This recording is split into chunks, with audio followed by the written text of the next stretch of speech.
Welcome বন্ধুরা আমার SY Bangla একাডেমিতে। আশা করি তোমরা ভালো আছো। আজ একটি নতুন আলোচনা নিয়ে হাজির হয়েছি। ভিডিওটি সম্পূর্ণ দেখার এবং সাবস্ক্রাইব করে পাশে থাকার অনুরোধ রইল। কমেন্ট অবশ্যই করো। তাহলে চলো শুরু করি।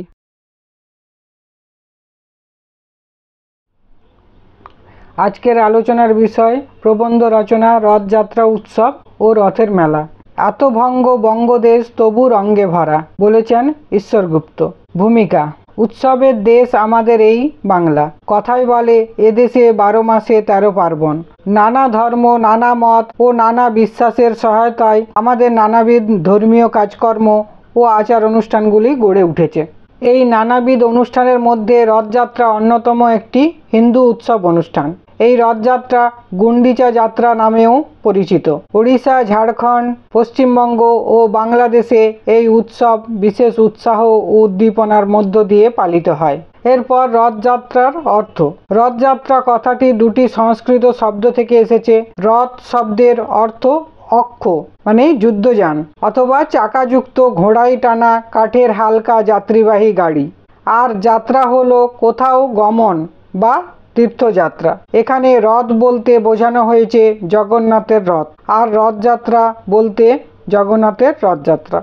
রথযাত্রার সময়কাল: এটি হিন্দু পঞ্জিকা অনুসারে আষাঢ় মাসের শুক্ল দ্বিতীয়ায় অর্থাৎ ইংরেজি জুন মাসের শেষের দিকে কিংবা জুলাই মাসের প্রথম দিকে আয়োজিত অন্যতম হিন্দু উৎসব। রথযাত্রার প্রচলন: আষাঢ় মাসের শুক্ল দ্বিতীয়ায় বড় ভাই বলরাম ও বোন সুভদ্রার সঙ্গে 3 কিলোমিটার দূরে মাসির বাড়ি অর্থাৎ রাজা ইন্দ্রদ্যুম্নের পত্নী গুন্ডিচার বাড়ি যান জগন্নাথ। সেখান থেকে আবার 7 দিন পর পুরীর মন্দিরে ফিরে আসেন। এই যাওয়াকে সোজা রথ আর ফিরে আসাকে উল্টো রথ বলা হয়। রথগুলির বর্ণনা: বলরামের রথের নাম হলো তালধ্বজ।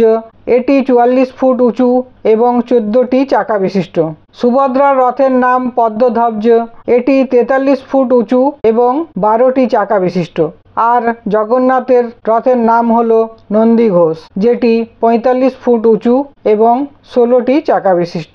এরপর রথযাত্রার উল্লেখযোগ্য স্থান: ভারতের সর্বাধিক প্রসিদ্ধ রথযাত্রা ওড়িশার পুরী শহরের জগন্নাথ মন্দিরের রথযাত্রা, পশ্চিমবঙ্গের পূর্ব মেদিনীপুরের মহিষাদল, শ্রীরামপুর শহরের মাহেশের রথযাত্রা, গুপ্তিপাড়ার বৃন্দাবন চন্দ্র মঠের রথ এবং বাংলাদেশের ইস্কনের রথ ধামরাই জগন্নাথ রথ বিশেষ প্রসিদ্ধ।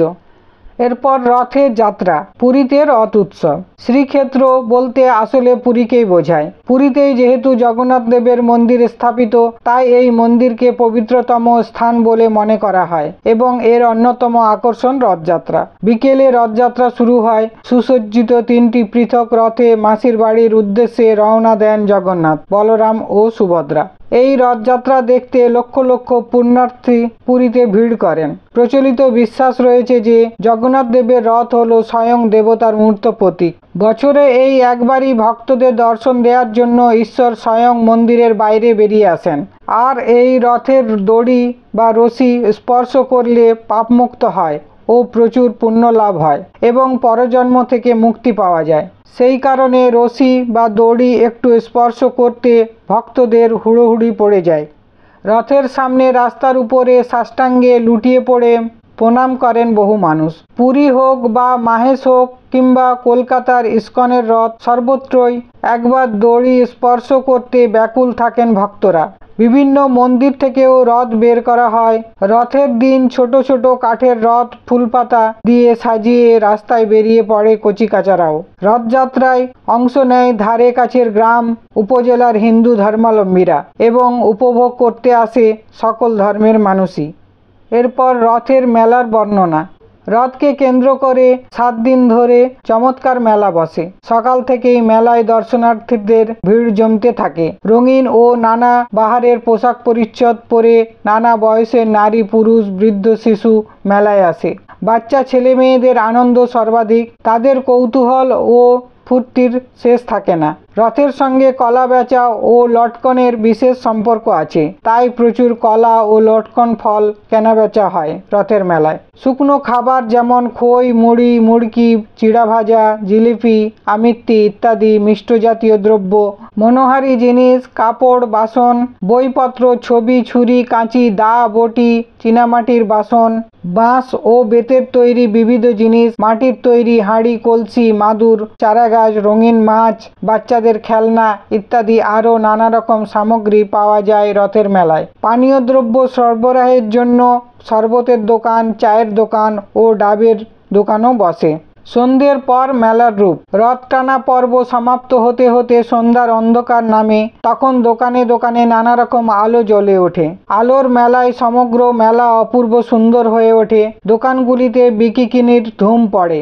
মাল চেনাচিনি ও দর কষাকষি চলতে থাকে। ফেরিওয়ালাদের বিচিত্র কণ্ঠের ডাকে, মাইকের গানে ও সহস্র কণ্ঠের কলতানে মেলা অঙ্গনে যেন এক বিচিত্র ঐকতান সঙ্গীতের সৃষ্টি হয়। নাগরদোলা, ম্যাজিক শো, পুতুল নাচ, বন্দুক দিয়ে বেলুন ফাটানো, টয় ট্রেন ইত্যাদি আরও অনেক কিছু আনন্দ উপভোগের স্থানে দর্শকের ভিড় জমে। আর রথের মেলায় আনন্দের সাথে বৃষ্টি ভেজা, তার মজাই আলাদা। বৃষ্টিক্লান্ত প্রকৃতি এদিন সেজে ওঠে আপন ছন্দে। উপসংহার: রথযাত্রা উৎসব অনুষ্ঠানের মধ্যে আধ্যাত্মিক তৃপ্তি এবং রথের মেলায় বহুজনের সঙ্গে মিলনের মধুর ও অনাবিল আনন্দ অন্তরকে ভরিয়ে তোলে। ধনী দরিদ্র, উচ্চ নীচ সকলে ভেদাভেদ ভুলে মিলিতভাবে রথের দড়িতে টান দিয়ে রথের চাকা সামনে এগিয়ে নিয়ে যায়। এ যেন সমাজের প্রগতির চাকাকে এগিয়ে নিয়ে যাওয়ার প্রতীক। আর 7 দিন পর নির্জন মেলা প্রান্তরের রিক্ততা মনকে বেদনাবিহ্বল করে। তবুও মনে আশা রাখি যে আবার আগামী বছরে রথের চাকা ঘুরবে ও সহস্র মানুষের ভিড়ে আনন্দপূর্ণ হবে।